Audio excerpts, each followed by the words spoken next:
मिश्रा की गोली मारकर हत्या करने वाले आरोपी सरफराज के साथ पुलिस की मुठभेड़ हुई। मुख्य आरोपी रिंकू उर्फ सरफराज और तालिब को पुलिस मुठभेड़ में गोली लगी है।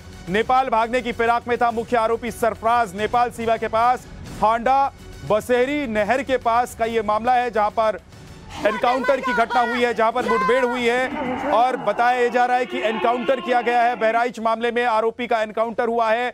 आरोपी सरफराज को गोली लगी है। ये नेपाल भागने की फिराक में थे, लेकिन इस बीच पुलिस को जानकारी मिली और पुलिस ने मुस्तैदी दिखाते हुए आरोपी को पकड़ने की कोशिश की, लेकिन दोनों तरफ से गोलीबारी हुई, जिसमें सरफराज को गोली लगी है। मनीष यादव हमारे सहयोगी हमारे साथ जुड़ गए हैं। मनीष, क्या जानकारी है? देखिए, बड़ी कार्रवाई पुलिस की देखने को मिली है। रामगोपाल मिश्रा का जो हत्या आरोपी है सरफराज, वो नेपाल भागने की कोशिश कर रहा था। रिंकू उर्फ सरफराज, जिसका तालिब भी उसे लोग कहा करते थे, उसका पुलिस से आमना सामना हुआ। मुठभेड़ में गोली लगी है। लगातार पुलिस कोशिश कर रही थी कि इनमें जितने 6 आरोपी हैं उनको ट्रैप किया जा सके। नेपाल में जानकारी ये मिली कि हमीद और उसके दोनों बेटे वहां पर रिश्तेदारी में भाग गए हैं। सरफराज की लगातार पूछताछ में लोकेशन पुलिस को मिल रही थी, लेकिन बराबर वो लोकेशन बदल रहा था। तो ऐसे में आज बड़ी कामयाबी बहराइच पुलिस के हाथ लगी है। एसटीएफ का भी सहयोग रहा है। सरफराज उस तालिब को पुलिस मुठभेड़ में गोली लगी है। प्रारंभिक तौर पर ये जानकारी सामने आई है। नेपाल सीमा के पास जो हांडा बसेहरी नहर है, वहां पर ये घटना घटी है। तो जी, और दूसरे आरोपी के बारे में क्या जानकारी है जो इसी मुठभेड़ में था? जो प्रारंभिक जानकारी आई है उसमें सरफराज के गोली लगने की खबर है। हालांकि उसे इलाज के लिए ले जाया जा रहा है।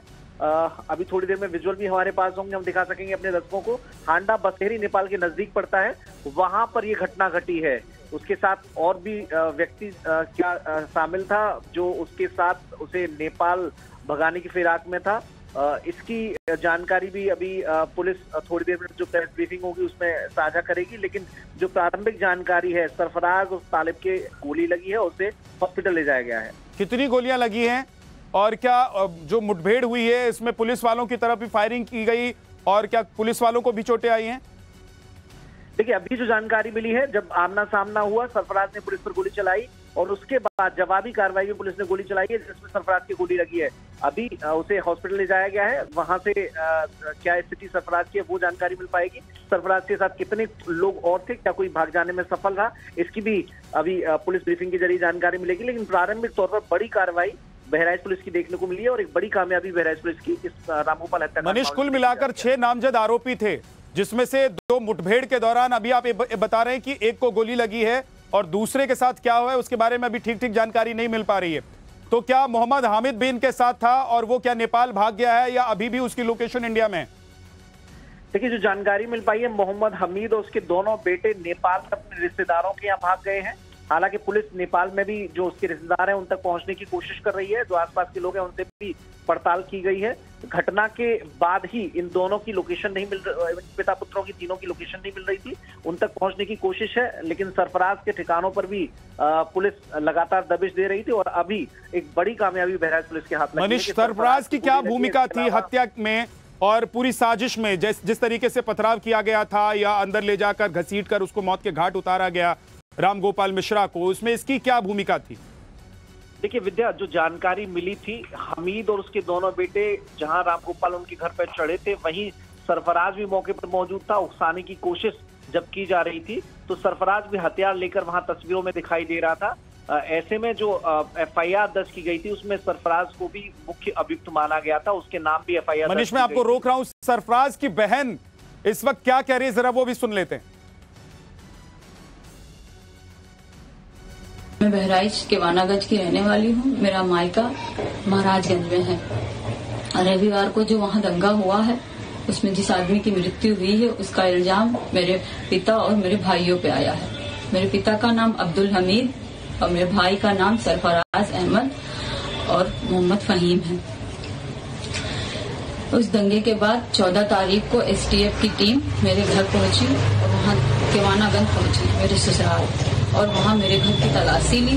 जब वहाँ कोई नहीं मिला तो वो लोग मेरे पति ओसामा और मेरे देवर शाहिद को लेके चले गए। उसके बाद से उन लोगों का कोई अता पता नहीं चल रहा है। कल 16 तारीख को जो है मुझे गांव से कुछ पता चला कि जो है कल 16 तारीख को गांव से मुझे खबर मिली कि धर्म कांटे के पास से मेरे पापा और मेरे भाइयों को अरेस्ट कर लिया गया है। उनके साथ एक लोग और हैं, 4 लोगों को अरेस्ट किया गया है, लेकिन उनका भी कुछ पता नहीं है। ना उनका कहीं कुछ दिखाया जा रहा है, किसी थाने में भी वो नहीं है, ना कोई कप्तान कुछ बता रहे हैं, ना मीडिया में कुछ पता चल रहा है। हमको डर है कि उनको फर्जी इनकाउंटर दिखा के उनकी हत्या कर दी जाएगी। रुखसार को आप सुन रहे थे। सरफराज की बहन और मोहम्मद हामिद की बेटी, उसको ये डर लग रहा है कि उसके भाइयों का एनकाउंटर कर दिया जाएगा और मोहम्मद हामिद यानी कि उसके पिता का एनकाउंटर कर दिया जाएगा। लेकिन इस बीच बड़ी खबर यह है कि बहराइच मामले में मुख्य आरोपी सरफराज एनकाउंटर में घायल हुआ है, उसको गोली लगी है, उसको हॉस्पिटल ले जाया गया है। एक बार फिर से आपको सुनवाते हैं कि सरफराज की बहन और मोहम्मद हामिद की बेटी क्या कह रही है इस पूरे मामले पर। महाराजगंज में है, रविवार को जो वहाँ दंगा हुआ है उसमें जिस आदमी की मृत्यु हुई है उसका इल्जाम मेरे पिता और मेरे भाइयों पे आया है। मेरे पिता का नाम अब्दुल हमीद और मेरे भाई का नाम सरफराज अहमद और मोहम्मद फहीम है। उस दंगे के बाद 14 तारीख को एसटीएफ की टीम मेरे घर पहुंची और वहाँ केवानागंज पहुंची, मेरे ससुराल, और वहाँ मेरे घर की तलाशी ली। जब वहाँ कोई नहीं मिला तो वो लोग मेरे पति ओसामा और मेरे देवर शाहिद को लेके चले गए। उसके बाद से उन लोगों का कोई अता पता नहीं चल रहा है। कल 16 तारीख को जो है मुझे गांव से कुछ पता चला कि जो है कल 16 तारीख को गांव से मुझे खबर मिली कि धर्म कांटे के पास से मेरे पापा और मेरे भाइयों को अरेस्ट कर लिया गया है। उनके साथ एक लोग और हैं, 4 लोगों को अरेस्ट किया गया है, लेकिन उनका भी कुछ पता नहीं है। ना उनका कहीं कुछ दिखाया जा रहा है, किसी थाने में भी वो नहीं है, ना कोई कप्तान कुछ बता रहे हैं, ना मीडिया में कुछ पता चल रहा है। हमको डर है कि उनको फर्जी इनकाउंटर दिखा के उनकी हत्या कर दी जाएगी। रुखसार को पहले से डर सता रहा है कि फर्जी एनकाउंटर दिखाकर हत्या कर दी जाएगी। और इस वक्त जो बड़ी खबर है कि सरफराज एनकाउंटर में घायल हुआ है, उसको गोली लगी है। राकेश त्रिपाठी बीजेपी के प्रवक्ता हमारे साथ जुड़ गए हैं। राकेश, सरफराज की बहन कह रही है कि पहले से अंदेशा उनको इस बात का था कि एनकाउंटर में हत्या हो जाएगी और अभी एनकाउंटर की भी खबर आ रही है। देखिए, को अंदेशा तो इस बात का जरूर होता है कि उसने जब अपराध किया है तो अपराध का दंड मिलेगा। बेहतर था कि उनको सरेंडर करना चाहिए था, बेहतर था कि उनको कोर्ट के समक्ष आकर के हाजिर हो जाना चाहिए था, पुलिस के साथ आकर के इन्वेस्टिगेशन में कोऑपरेट करना चाहिए था। लेकिन नेपाल बॉर्डर भागने का प्रयास करेंगे, अपराध के साक्ष्य मिटाने का प्रयास करेंगे, तो निश्चित तौर पर इस तरह की घटनाएं का हो जाना स्वाभाविक है। अगर पुलिस के ऊपर गोली चलाएंगे, अगर पुलिस के साथ मुठभेड़ करने का प्रयास करेंगे, तो निश्चित तौर पर पुलिस सठे साठे समाचरित करेगी और इस तरह की गतिविधि का आपको सामना करना पड़ेगा। ये बात स्पष्ट है कि उत्तर प्रदेश में अगर दंगा फैलाने की कोशिश करेंगे, कोई इस तरह की गतिविधि असामाजिक अराजक तत्वों के साथ मिलकर के गतिविधि करेंगे, तो निश्चित तौर पर उसका खामियाजा आपको भुगतना पड़ेगा। उत्तर प्रदेश के मुख्यमंत्री योगी आदित्यनाथ जी ने बहुत स्पष्ट तौर पर कहा है कि इस पूरे मामले में जिन लोगों ने भी ये साजिश रची है, जिन लोगों की प्रत्यक्ष या परोक्ष भूमिका है, उनके खिलाफ कठोरतम कार्रवाई होगी और ये कठोरतम कार्रवाई होते हुए दिख रही है। हम कठोरतम कार्रवाई का मतलब क्या है राकेश त्रिपाठी, कि जिन्होंने गोली चलाई है उनके खिलाफ गोली चलाकर एनकाउंटर में उनको घायल कर दिया जाए या उनको मौत के घाट उतार दिया जाए? नहीं, एनकाउंटर कोई जानबूझ करके नहीं होता है, एनकाउंटर आकस्मिक होता है। अगर कोई पुलिसकर्मियों को देख करके उन पर गोली चलाता है, पुलिसकर्मियों के पर हमला करने का प्रयास करता है, तो पुलिसकर्मियों के पास कोई विकल्प नहीं बचता है कि वो आत्मरक्षार्थ गोली चलाएं, वो अपराधी को काबू में करने के लिए, अपराधी को पकड़ने के लिए आवश्यक बल का प्रयोग करें। और वही आवश्यक बल का प्रयोग किया जा रहा है। मैं फिर इस बात को दोहरा रहा हूं, फिर इस बात को कह रहा हूं कि जो दंगाई है, जो आपराधिक तत्व है, वो पुलिस के सामने हाजिर हो जाए, वो पुलिस के सामने आकर के इन्वेस्टिगेशन में कोऑपरेट करे। निश्चित तौर पर इस तरह की कोई घटना नहीं होगी। राकेश जी, एक और सवाल का जवाब दीजिए, क्योंकि जो सरफराज की बहन है और मोहम्मद हामिद की बेटी है, वो कह रही है कि उसके पति को भी उठा लिया गया और ना पुलिस बता रही है कि उसके पति को कहां ले जाया गया, ना मीडिया में कहीं कोई खबर आ रही है, क्योंकि पुलिस के हवाले से हम लोगों के पास भी कोई जानकारी नहीं है इस तरह की। तो आप लोगों के पास कोई जानकारी है कि अभी कितने लोगों को उठाया गया है एनकाउंटर में? जिस आरोपी को गोली लगी है उसकी हालत क्या है? क्या वो सीरियस है? उसे हॉस्पिटल में एडमिट कराया गया है सरफराज को?